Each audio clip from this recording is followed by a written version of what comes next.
to Literary Gladiators, the show where we discuss and debate literature in all of its forms. If it's written work, it's gay. Like checkers. Yeah. And chess, which I prefer. I prefer chess too. Don't eat the pieces. Don't forget Chinese checkers. Alrighty, let's meet the panel. Uh-huh. Hi, I'm Morgan. I'm Ari. I'm Charlie. And I'm Josh. He's Josh. Alrighty, what are we going over today, Laney? The Phantom Tollbooth. By Norton Jester. Alrighty. Oh, that reminds us, today is Ari's birthday. Happy birthday! Happy birthday. Another day older. Oh. I want a six-pack of... Oh, wait. This is probably a kid show. No. Happy How does it birthday. feel to be older, Ari? It feels like 17. I don't know about you, but I'm feeling... No, I'm actually 22 now, so that's great. Happy birthday. Righty. So many Taylor Swift songs like reference age. Already to the first question. All right. The Phantom Tollbooth was generally aimed for children and young adults. Do you feel it is too advanced for children that young? And what age group do you feel this novel suits best? I think every child is different. I know I am. So that question can be Very thrown special. around in a lot of different variety of ways. I think if you're going to go on general, I would probably think the best age group for Phantom Tollbooth would be anywhere between late elementary school, late middle school.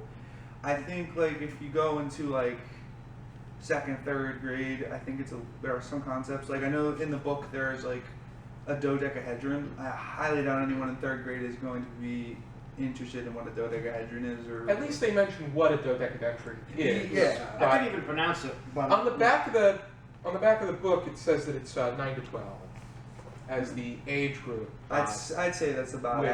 accurate. I think that it does make sense, and I think that, but it also depends on who's interested in what is being offered in the novel, just like anything else. And I think there's another part. I think there's a question coming up about this, about how there are also some minor adult themes in here as well. Not like inappropriate adult themes, but like adult themes for like, so you can keep reading it even when you're older. I think at the same time it brings itself down to kids in the simplicity. They really don't. It's not too descriptive, which I wrote about it on my blog recently, and one of the criticisms was the fact that they just present something and then, okay, it happened, that kind of. And we're moving on. I thought it was, Yeah. if I may, I thought it was a really great book. I finished it last night, and I'm like, wow, this was really great. Lots of puns, which most of you may know. I am one of the pun masters. Put a little icing on my pun, and I think this guy outscored you. yeah, no, he did outscore me. And he also, Norton Jester, is a professional eater, and he's an amateur cook. So I do know And that. he's an architect. Well, I can't build, but He's a jack of all trades. Yes. who's Jack? The thing about Norton Jester is that he was aiming for the realm of Lewis Carroll, Yeah. who wrote Oh, wow. Alice's Adventures in Wonderland Through the Looking and Through the Glass. Looking I Glass, think- both of which yeah. were brilliant I don't novels. think Through the Looking Glass. I saw a British mini TV series. I've never actually read the book or the story, but Through the Looking Glass has a lot of. Granted, I don't know which one you could say is better, but it is in Through the Looking Glass where you meet Tweedledee and Tweedledum and Humpty Dumpty. But Humpty Dumpty? yeah, He's in there? he is in I there. didn't know that. We're going to be talking about that later in the season. But Morgan, what age group do you see? Well, I didn't read it. I listened to it on audiobook. But while I was listening to it, I was thinking the whole time, like, I was laughing because it was so funny. But I really enjoyed it. But I was thinking, this isn't for kids. Like, I don't think maybe like the mathematical concepts or like all that stuff wouldn't confuse them as much as like the irony and the puns. Like if I was a kid, I would have no idea what was going on. Like I wouldn't understand like jumping to conclusions or like any Rhyme of it. and reason. Yeah, like at all. That would go right past my head. But it's good for kids to read it and to use it to teach them about these things. Like They just hear their parents using these terms. yeah. Mom and Dad are always talking about that. like I would think something that would be difficult for like a second, third grader to understand, but something that would be relatively easy for an early middle school, junior high student or kid would be.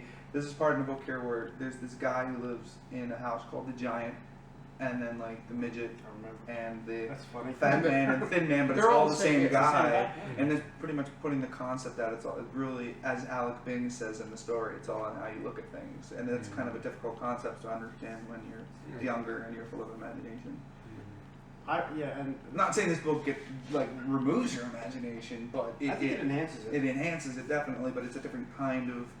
It's an extra level. It's like an onion. You peel off a layer. I love It's different onions. kinds of. Um, You're pretty happy I like onions too, for. Sauteed onions, sausage, especially stuff. scallions. Oh. Okay. Our next question. I'd be pretty sad. All right, our next question is: do you think the roles of Talk and Humbug were necessary to show Milda's epiphany? And what about Milo? So, Epiphany. I Milo? feel- I can't read it. Well, it's not working out well. I feel that Talk and Humbug were likable characters, but I think the story. If Milo was on this adventure alone, I think that just as much could have been accomplished. I really don't. I think that they were not the strongest sidekicks. I'm not sure how many of you out there have also seen the Phantom Tollbooth movie, but in the movie the characters are much more closer with Milo, and they help move the plot along a little more. I think in the book it's a little more difficult to do that because they removed a lot of things in the movie, so it was shorter. You have a bunch of different things happening, and in every single situation they meet up with a new character, and that's why Talk and Humbug may not have been as necessary as they would have been in the movie. I think Humbug kind of like represented what was the writer's name? Norton Jester. What Norton Jester was kind of warning people against, like this. Humbug didn't think for himself. He tried to impress everybody. 17. He was the comic relief, is what I saw. And I think he was the person that the author was warning kind of children not to become. And then I think Talk kind of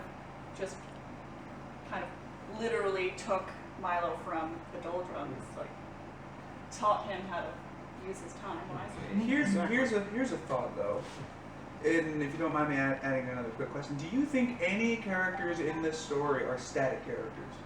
What? You mean Humbug.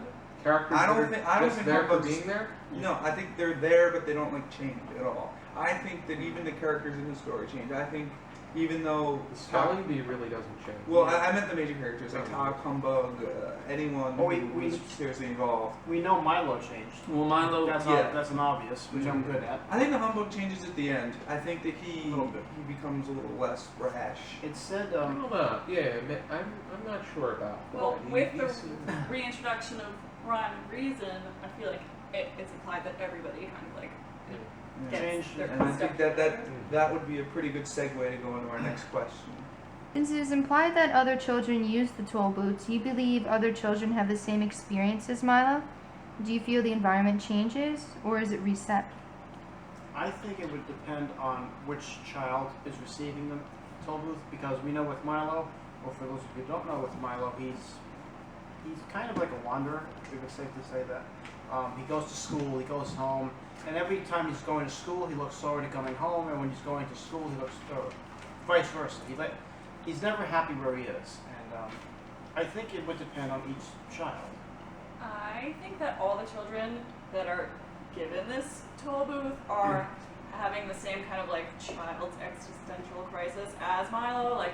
Nothing's fun. I don't find it pleasure in anything. School means nothing. And then Yes. these kids, there's a lot of kids like this. They don't understand why they're learning from school. Yeah. And- We're not going to use this in the real world. Yes, you are, little Johnny. Yes, you are. No, I'm not. Yes, you are. No, you're not. Yes, I am. I think I'm going to agree with Morgan because it almost seems like the way that he left this world, the two kings were fighting once again. Yeah, I have to. I was Yes. going to say The that. conflict may be the new conflict for the next person, and what happens will likely suit that particular individual. Yeah, just very brief, it says goodbye, shouted the Zaz. Always remember the importance of words and numbers, added the math magician forcefully. Surely you don't think numbers are as important as words. He heard a Zaz shout from the distance. Is that so? Replied the mad And magician. it starts all over again. The whole rigmarole With starts more- all over again. Oh dear, thought Milo. I do hope they don't start it all again. It's funny. Yeah. But is it a completely different situation, scenario each time? Maybe I like- think that's up to the reader. Not exactly the same, but I still think a conflict will occur. Oh, a similar conflict, but Yeah. it could be a completely different story. Or a Yeah, completely but different- there's so much that's being offered in that world and so many lessons that it's not like they need to pick and choose because Mm. he's jumping to conclusions, dealing with ignorance, Yes. dealing with people that do absolutely nothing but loaf around and exist like they're a weed. And is there really a fight between words and numbers? You know, and seeing things that are in front of you, and the importance of sound and stuff. It's all in this book, and I think they're great lessons. I think in a different environment, they could learn the same lessons and take a similar journey, but just not be in the same physical environment. That is what I think. Yeah. Yeah, I think that makes sense. Yeah. I concur. Indeed. Look at me using big words. What's our next question? The Phantom Tollbooth is often compared to Alice's Adventures in Wonderland. Do you feel the Phantom Tollbooth is a retelling of a Lewis Carroll story, or do you feel differently, and if so, why? I think he does what he can to make his own individual story, I agree. but I think that it's still inspired by Alice's Adventures in Wonderland and Through the Looking Glass. And the one thing that you got to look at is the absurdity, which absurdism is when some kind of strange idea is being presented. For instance, why do people celebrate birthdays? Or Christmas. And why should people celebrate unbirthdays in Oh Wonderland? yeah. Why not? Because there's more unbirthdays than there are birthdays. I don't know why I celebrate my birthday. Free cake? I love I cake. actually don't like. I like some cakes, like ice cream cake. But I hate ice cream See, I hate ice cream cake too. That's the same thing here at the I feel like it's unnatural. I like- brown sprinkles or the ice cream? No, they're just the ice cream You and know, cake. I like them fudge marble. Not that we're going off on a I like tangent. marble too. Yeah, that's good. I lost my marbles, but you know, it's, I'm sorry. Cheesecake. that's the other with I like cheesecake lot- too. It's not bad. the logic with one of my favorites is Officer Shrift. Oh, And he's funny. Guilty, guilty, guilty, guilty, guilty. he's Same with interested. 6 million years. Yeah, nah. He's only interested in putting people in prison. But they can go off on their. There's a little button on the wall. It's like That's. it's like in the old. That was just a little too much. I know. And it's like, it's like, oh well, you know, he likes locking up people, but he's not really keen on keeping them there. Yeah, we just open the store, press the button. But it's like, It's kind of like. did 6 million years fly by that fast? Yeah, see you later. Yeah, but that kind of reminds me of the old 1930s, whatever. You know, when we first started with film, a lot of the old Western movies, the key would be right there in the jail cell, and the sheriff, he's falling asleep. He's got the bottle of whatever he's drinking, falls asleep, and then you got the.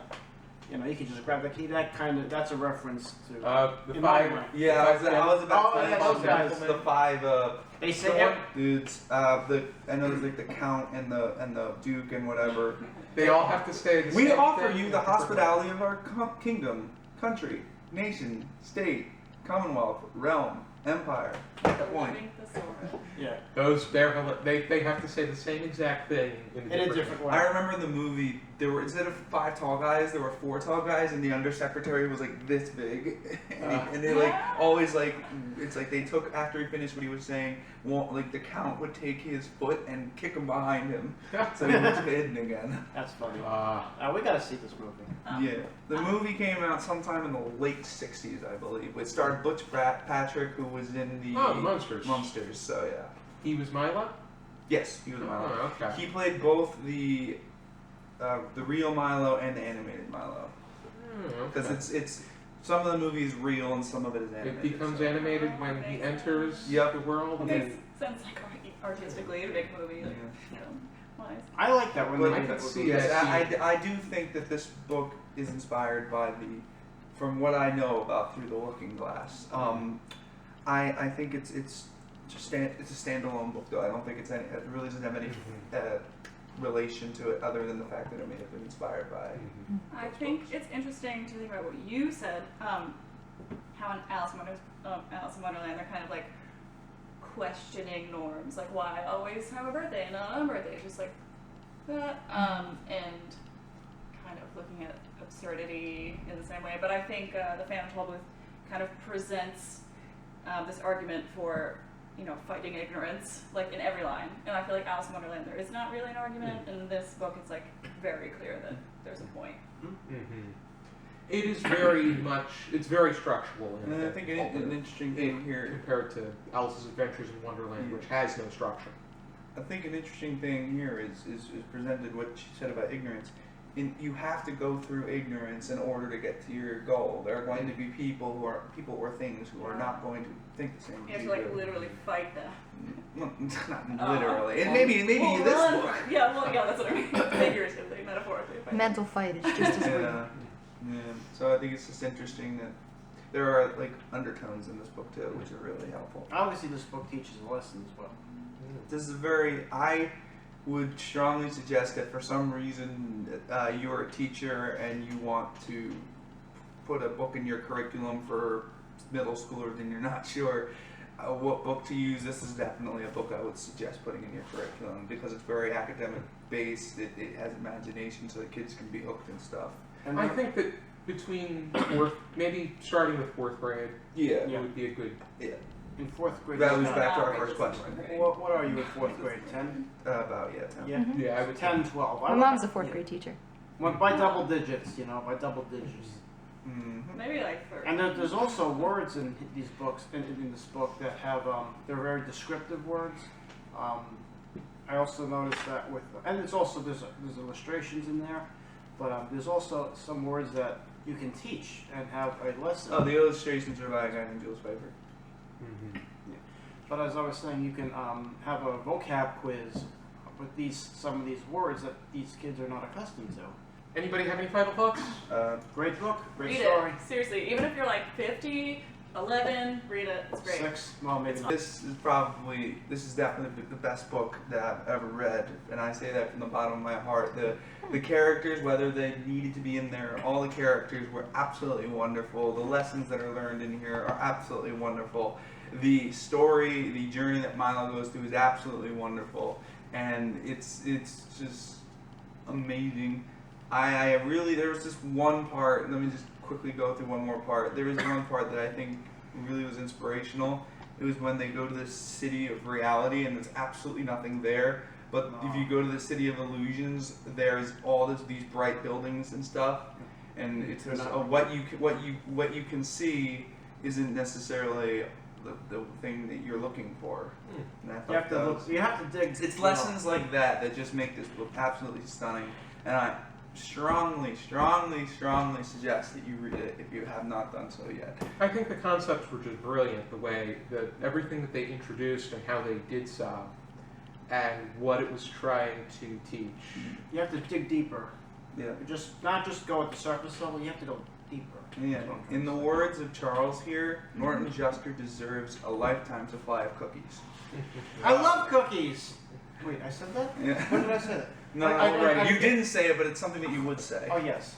Ari's going to show you the different books that you can check out if you're interested. Yeah, so I have 3 different versions of the Phantom Tollbooth. This is the regular one. This is you can get this at $7 at Barnes and Noble. Josh has that copy as well. It has an appreciation by Mari Sendak at the beginning. So this is just like a regular book. What year was the appreciation? 95. There's also where a- the wild things are. Oh, okay. There's also a map of the kingdom. Well, all of them have maps. That That's really pretty helps cool. the map. If of you the want to thing. see the map, this might be a better one to look at. This is the map. This one I'm holding right now is the 50th anniversary edition.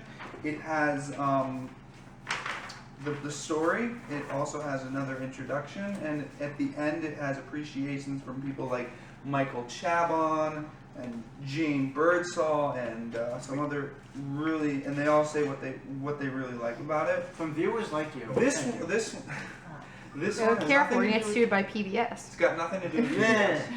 But this one's a little more expensive because it's hardcover and it's got a little more content in it. So this one's actually $24. So really, you might only want to get this if you're already a big fan of the book. Otherwise, you might want to get this one because it's a little cheaper. And then this one, this is obviously doesn't have a cover. This is the one that my mom bought 50 years ago.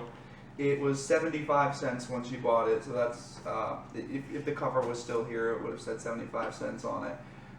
It even says, I must have written when I was like 10 years old, it says Ari's favorite book award. So Aww. obviously this is my favorite book for at least 11 years now.